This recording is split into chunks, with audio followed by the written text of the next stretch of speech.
નાણાં, ઉર્જા અને પેટ્રોકેમિકલ્સ મંત્રી અને સુરત જિલ્લા પ્રભારી મંત્રી કનુભાઈ દેસાઈની ઉપસ્થિતિમાં 15મી ઓગસ્ટ અને 78માં સ્વાતંત્ર્ય પર્વની જિલ્લા કક્ષાની ઉજવણી સવારે બારડોલી તાલુકાના ઇસરોલી સ્થિત આરએનજી અને ઇન્સ્ટિટ્યૂટ ઓફ ટેકનોલોજી ખાતે કરવામાં આવી।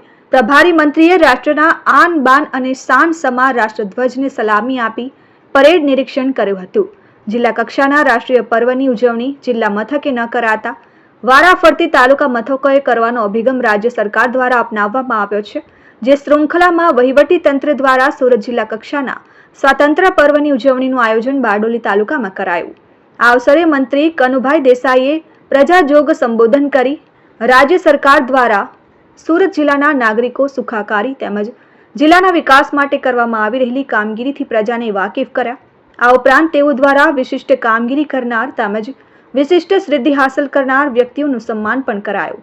તાલુકાની વિવિધ શાળાના બાળકોએ દેશભક્તિના ગીતો પર સાંસ્કૃતિક કૃતિઓ રજૂ કરી હતી।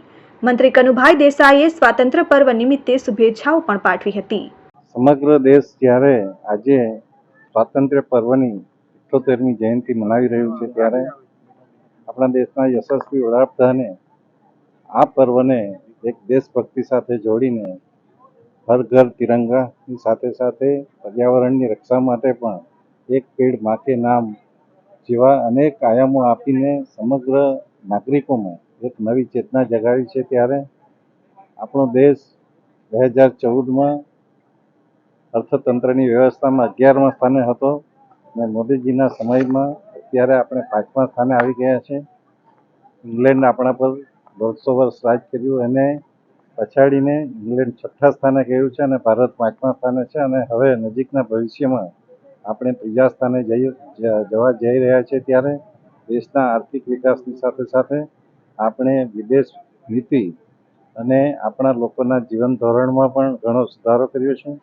દેશના 25 કરોડ નાગરિકો ગરીબી રેખામાંથી ઉપર આવ્યા છે અને સાથે સાથે આપણો દેશ સ્વનિર્ભર ઉર્જા માટે આગળ વધી રહ્યો છે। જે રિન્યુએબલ ઉર્જા એટલે કે કોલસાથી ચાલતી વીજળી ઘણા બધા કાર્બન પેદા કરીને પ્રદૂષણ ફેલાવે છે, એને બંધ કરીને 2070માં 0 કાર્બન બનાવવાના આપણા વડાપ્રધાનના ઉદ્દેશ સાથે ગુજરાત સમગ્ર દેશમાં સૌથી ઝડપથી આગળ વધી રહ્યું છે। Hitesh Parikh, RN news, Bardoli.